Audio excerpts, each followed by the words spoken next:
a 5, a 6, a 7, and a 1, 2, 3, 4, forward, 7.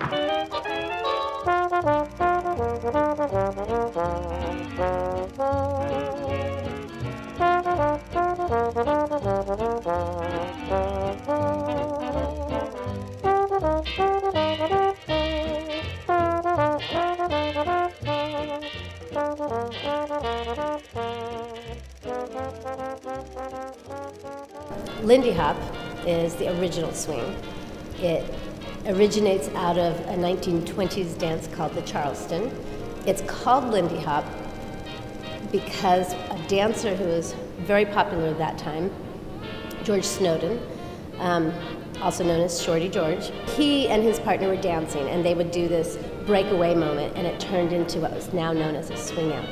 And on the morning he had gone dancing, he had seen the newspapers that said, Lindy hops the Atlantic.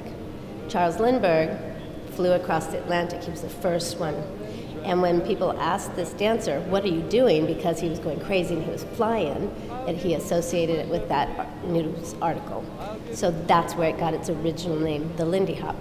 Frankie Manning, who is no longer with us, but he's one of the originators. He brought it around at the beginning. He was the first one to do an aerial. The next part of the evolution of this dance, at least in California, was started in the mid to late 80s. I found I liked it, started watching old footage. Frankie Manning, by then, had retired. He was a postal service man, and he retired, but he'd always kept dancing.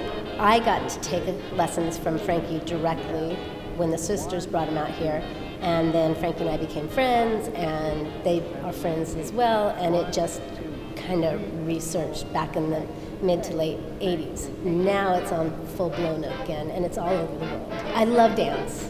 I love movement, and that's the starting point. I find joy in that.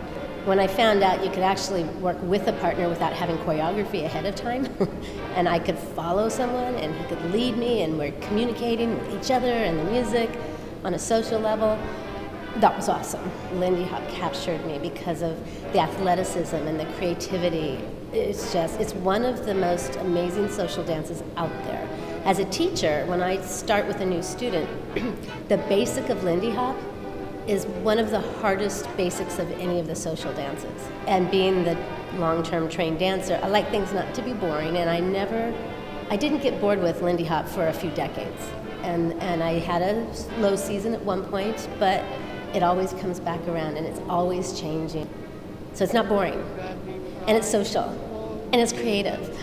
And the music, I love the music. When I started dancing, like I said, I had a fellow modern dancer who asked me if I would be willing to work with this non-dancer dance company as the person that they threw around. His name is Victor. And so I said yes, of course, because it's really cool, fun things to be thrown around. We would go to this little restaurant over in Costa Mesa called Bureau Paredes. Every Monday night at Bureau Paredes, they'd have a live big band and a small dinky dance floor where people at the restaurant could dance. So Victor and I would get up there and we'd start dancing, and we pretty much had the floor most of the time to ourselves at the beginning. More and more people would show up, and many of them not for dinner or drinks, but for the dancing. They would pull me aside and say, "Can you teach us what you're doing?" So we'd go outside the restaurant and I'd start showing them some steps. That's how I tripped into teaching. More and more people were asking me these questions, and someone said to me once, "Well, why don't you do that for real?" So I did. I started teaching, developing classes, teaching many people. I got into it by accident, and yet my background made sense. When I taught high school, I was the dance teacher for the dance program of that high school. The head of the department said, "Audrey, you need to go and get your master's," which I had sort of put that aside based off of the things that had stopped me from dancing in the first place. But she was not going to take no for an answer.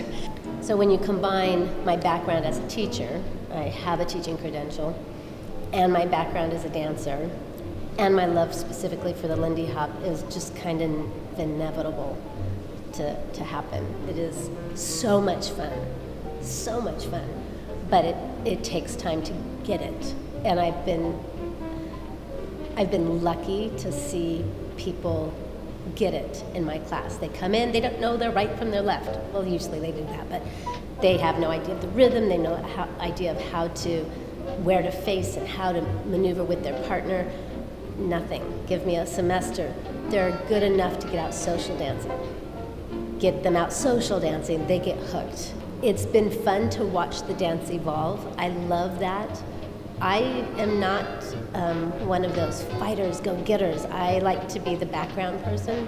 So my big joy is getting more people into the swing scene. My life, my career has come full circle. Right now, I am doing more choreography than I am dancing. So a small little goal for me would be to dance again. And like really dance again, not just fake it a little bit here and there. I've always been a dancer. I've literally, from the time I was 3, I've always been moving and dancing. And so I'm in a season right now where moving and dancing is a lot harder.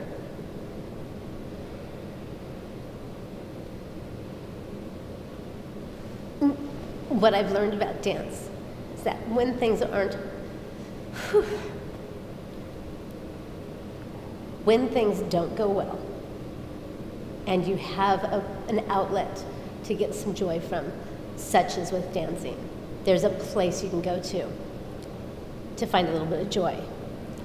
And no matter what the circumstances are, that place of joy helps keep going. I can still find my joy within that dance. And you know, life is not fun. Sometimes bad things happen, and no one gets through life without some of that. But if you have a place where you can go and you can get some joy and you can have fun with that. My friend Frankie Manning, the one who is my mentor, I mean, he's my friend. I learned how to do what I teach from him. When he passed, and granted, he was close to 95. He was still traveling the world and he was still dancing. When I met him, he was 73. He was still pretty strong. But he never lost his joy of the dancing. He was having fun and he had the best smile and he had the best laugh, and it came out of that joy for the dance. I want to grow up to be like him. Sorry. I did it because I love you.